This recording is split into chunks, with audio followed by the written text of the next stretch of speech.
in time.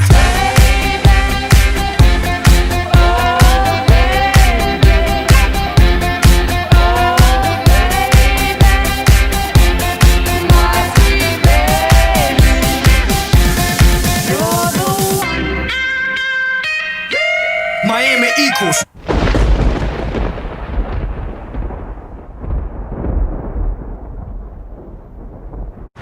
Hello everyone and welcome. I'm Mike Moran alongside Brian Weed. We're here at the spectacular Los Angeles Equestrian Center.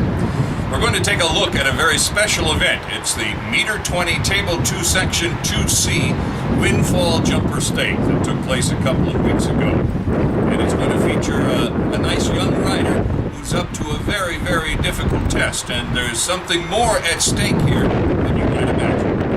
That's right, Mike. Greg and I told Ian that if he beat either Catherine or Courtney in this class, we would allow him to ride in the man lesson with us. We figured that he should at least be able to beat one of the girls if he's going to go ahead and ride with the big boys. Well, we're going to move right to the competition.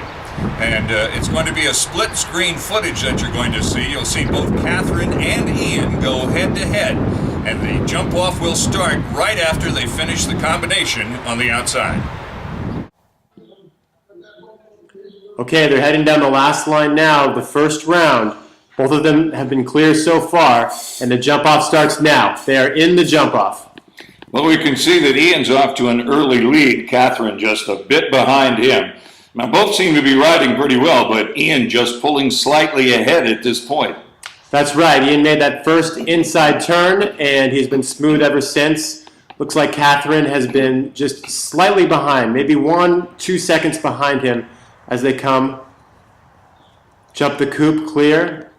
Up to this red vertical, and here's the turn coming now. She's a little behind him right here.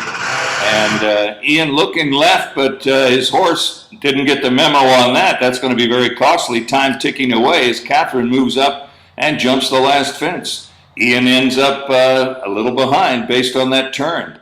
Let's take another look. There you can see him look left, and his Mount Spider decides, I'm going right. And that was right where he didn't need to be. Yeah, that's right. That one mistake looks like it's going to cost him at least second place. Horse jumping beautifully. There's the results of Catherine against Ian. She beats him soundly by about 1.7 seconds, and it was all about the turn there. So Courtney's warming up, and Ian certainly looks visibly nervous, and he probably should be. That's right, Mike. At this point, Courtney hasn't been to a show in over 2 years, and she's been consistently taking out her aggression on her teammates on the weekend. Sounds a lot like a cage fighter, Brian, beating on her sparring buddy. All right, here comes Courtney, and she does look pretty fast, and here she goes into the jump-off. I would be shocked if she doesn't have the time, Mike. It's just a question of, can she keep the jumps up? Already lightning fast down the first line in the jump-off. Comes around the turn, and really, if we had a split time, I think we'd see she's probably a good several seconds ahead of Catherine. And now coming over this red vertical, this will make the turn to the right where Ian had so much trouble, but she looks like she's in good shape. Absolutely, and wow, solid 10 seconds faster than everybody. Whoa! There she goes. What happened there? Let's take a look at that. It looks like she jumped an extra fence.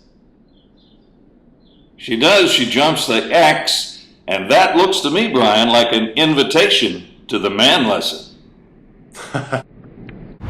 Well, what an exciting competition it turned out to be. It was a huge responsibility for Ian to battle against two great young ladies. Now, of course, you saw Catherine pretty much easily defeat Ian.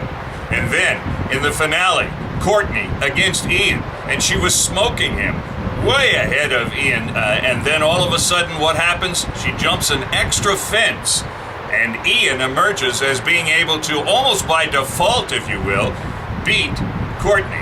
So what happens now, Brian? It looks like Ian, by almost a stroke of luck from above, gets to be in the man lesson. Via satellite from the Los Angeles Equestrian Center, you watched it live.